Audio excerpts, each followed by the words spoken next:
Good morning dear student. कक्षा 8B में आज हम लोग पढ़ने जा रहे हैं आंकड़ों के प्रबंधन में अभ्यास नंबर 5.3।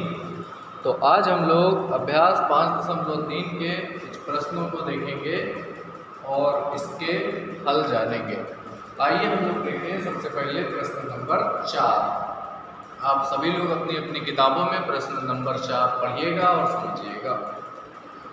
इसमें कहा गया 10 पृथक पर्चियों पर, पृथक पर्ची का मतलब होता है अलग अलग तरह की पर्चियाँ।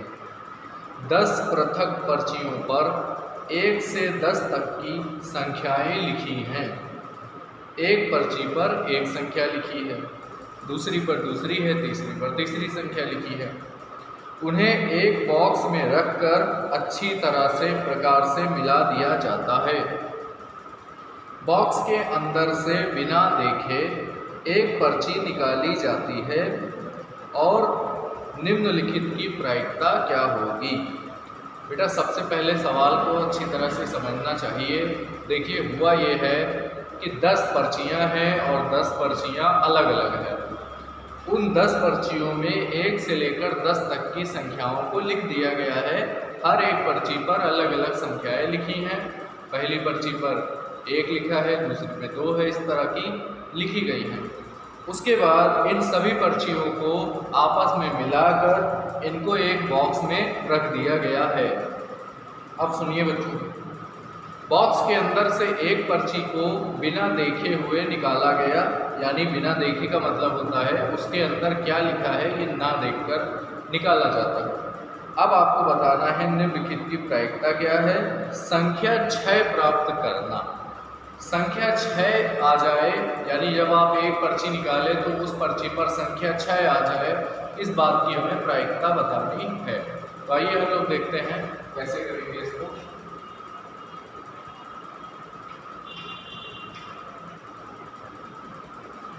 सबसे पहले बच्चों जितनी पर्चियां हैं उतनी ही संख्याएं लिखी हैं, यानी 10 पर्चियां हैं और उसके ऊपर 10 संख्याएं भी लिखी गई हैं। तो आप लोग सबसे पहले क्या लिखेंगे, ध्यान से देखिएगा। सबसे पहले आपको लिखना होगा कुल संख्याएं, यानी संख्याएं उतनी होंगी जितनी पर्चियां हैं। तो पर्चियां कितनी हैं, 10, और इस पर संख्याएं भी कितनी लिखी होंगी, 1 से लेकर 10 तक की। अब आपसे कहा गया है कि संख्या 6 प्राप्त करने की प्रायिकता बताइए। तो बच्चों आपके पास अगर 10 पर्चियां हैं तो उसमें संख्या 6 कितनी बार लिखी हो सकती है।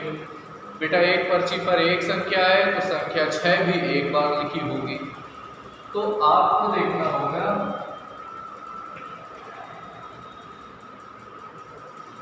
संख्या 6 प्राप्त करने का परिणाम। संख्या 6 को कितने तरीके से प्राप्त किया जा सकता है, एक तरीके से, क्योंकि एक पर्ची पर एक ही संख्या होगी। अतः ये बच्चों प्रश्न का पहला भाग है। अतः संख्या 6 प्राप्त करने की प्रायिकता, संख्या 6 प्राप्त करने की प्रायिकता 1/6। संख्या 6 प्राप्त करने का परिणाम एक बार आ सकता है और कुल परिणाम 10 है, क्योंकि हमारे पास 10 पर्चियां हैं और 10 ही संख्या है। तो ये पहले भाग का उत्तर हो गया। अब बेटा ये दूसरे भाग के आंसर पर 6 से छोटी संख्या प्राप्त करना, यानी जो एक पर्ची निकाली गई है वो पर्ची में 6 से छोटी संख्या आ जाए, इसकी क्या प्रायिकता है। तो सबसे पहले आप देखिए कि 6 से छोटी संख्याएं कौन कौन सी होती हैं और कितनी होती हैं। तो 6 से छोटी संख्या होती है 1, 2, 3, 4 और 5। यानी अगर हम परिणाम की बात करें तो हमारे पास 5 परिणाम आ सकते हैं। संख्या 6 से छोटी हो तो हमारे पास ऐसे 5 परिणाम संभव है। 1 आ सकता है, 2 आ सकता है, 3 आ सकता है, 4 और 5 वाली पर्ची भी आ सकती है। अब आपको प्रायिकता निकालनी है तो आपको क्या लिखना होगा, अतः 6 से छोटी संख्या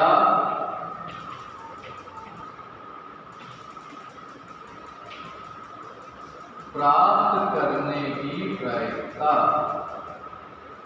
6 से छोटी संख्या प्राप्त करने की प्रायिकता। बेटा कितने परिणाम हैं, 5 और कुल परिणाम है 10। 5/10 को आप काट देना तो 1/2 उत्तर आ जाएगा। अब आते हैं हम लोग इसके तीसरे वाले भाग पर। अब तीसरा भाग कहा जा रहा 6 से बड़ी संख्या। तो सबसे पहले 6 से बड़ी संख्याएं बताइए कौन कौन सी हैं। तो आपके पास 6 से बड़ी जो संख्याएं हैं वो हो सकती हैं 7, 8, 9 और 10। यानी हमारे पास कितने परिणाम आ सकते हैं, हमारे पास परिणाम आ सकते हैं 4। तो हमारे पास जो परिणाम आ सकते हैं वो कितने आ सकते हैं बेटा, 4 आ सकते हैं। तो अब आप क्या लिखेंगे, अतः 6 से बड़ी संख्या प्राप्त करने की प्रायिकता, 6 से बड़ी संख्या प्राप्त करने की प्रायिकता। कितने परिणाम हैं, 4 परिणाम हैं जिसमें 6 से बड़े अंक आ रहे हैं। कुल परिणाम है 10, तो आंसर आया 4/10। आप इसको काट दीजिए, 2 से काट देंगे तो आपके पास आ जाएगा 2/5 आंसर। अब बेटा इसका आखिरी वाला भाग है सवाल नंबर 4। इसका चौथा भाग क्या है देखिए, एक अंक की एक संख्या प्राप्त करना। अब सबसे पहले तो बच्चों ये बताओ कि एक अंक की कितनी संख्याएं लिखी हैं। तो आपके पास एक अंक की कुल संख्या आएगी 9। बेटा 1 से 10 तक की जो संख्याएं हैं उसमें एक अंक की कितनी संख्याएं होंगी, 1 भी होगा, 2 भी होगा, 3, ये सब एक ही अंक की होती हैं, यानी 9 संख्याएं हो सकती हैं।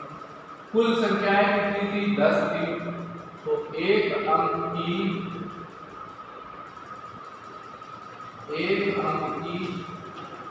एक संख्या होने की प्रायिकता, एक अंक की एक संख्या होने की प्रायिकता 9/10। कुल परिणाम 9, एक अंक की कुल संख्या 9 है और टोटल संख्याएं कितनी थी, 10। तो आंसर आ जाएगा 9/10। अब बच्चों ये समझ में आ गया होगा आपको, आप लोग इसको नोट कर लें और अगला प्रश्न देखें। आइए बेटा अब हम लोग अगला प्रश्न देखें जो कि बहुत इंपॉर्टेंट है। यदि आपके पास 3 हरे त्रिज्यखंड, एक नीला त्रिज्यखंड और एक लाल त्रिज्यखंड वाला एक घूमने वाला चक्र है, यानी कुल कितने त्रिज्यखंड हैं, 5। तो एक हरा त्रिज्यखंड प्राप्त करने की प्रायिकता क्या है। ऐसा त्रिज्यखंड प्राप्त करने की प्रायिकता क्या है जो नीला ना हो, यानी 2 बातें इसमें आपसे पूछी गई है। सबसे पहले आप बताइए, जब आप इसका हल लिखेंगे तो आपको ये बताना होगा कि कुल त्रिज्यखंड कितने हैं। तो आप लोग जरा इसको प्रश्न को सही से समझकर पढ़िए और मुझे बताइए कि कुल त्रिज्यखंड कितने हैं। तो आप देख सकते हैं 3 हरे हैं, फिर प्रश्न में एक नीला है, एक नीला त्रिज्यखंड है, फिर प्रश्न में एक लाल त्रिज्यखंड है। यानी अगर आप इसको जोड़ते हो तो आपके पास कितने त्रिज्यखंड हो जाएंगे, कुल 5 त्रिज्यखंड होंगे। अब आपसे कहा गया है कि ये जो त्रिज्यखंड आपको दिए गए हैं इसमें से आपको एक हरा त्रिज्यखंड प्राप्त करना है और एक हरा त्रिज्यखंड प्राप्त करने की प्रायिकता बताइए। तो एक हरा त्रिज्यखंड प्राप्त करना है, उसकी प्रायिकता बताइए। तो बेटा आपको कहा गया है कि एक हरा त्रिज्यखंड प्राप्त करने की प्रायिकता बताइए। तो सबसे पहले देखिए हरा, ये बेटा क्वेश्चन का फर्स्ट पार्ट है। हरा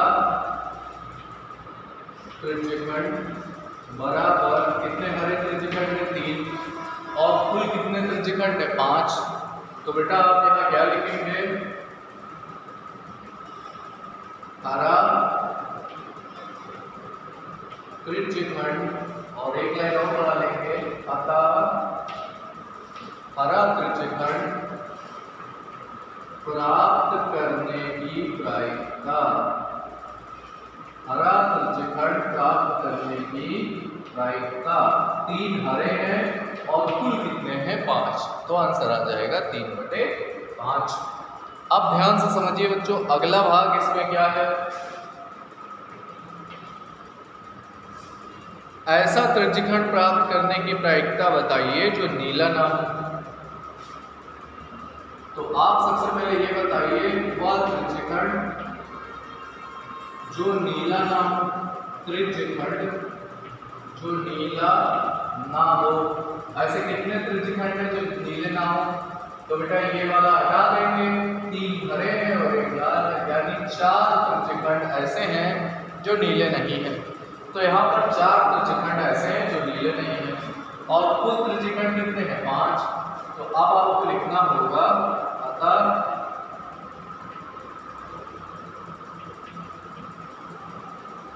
अतः त्रिज्यखंड जो नीला ना हो